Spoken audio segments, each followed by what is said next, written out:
traffic entry, the class of 45 begins.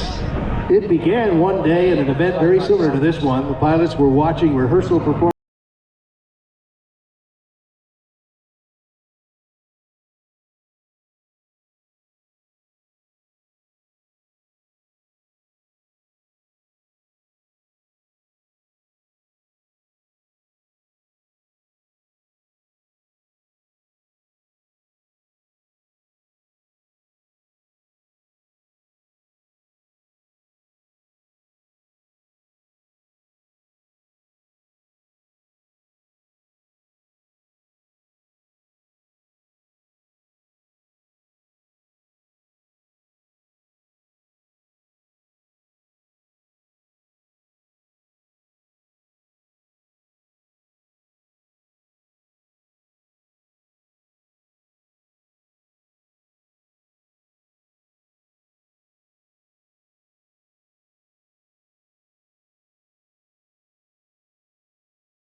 Preserve and honor the service of American military men and women, both then and now.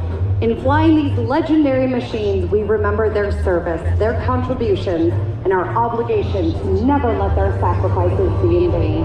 As the thunder of their engine fades into the distance, remember that freedom is not free, and liberty is everyone's responsibility to preserve.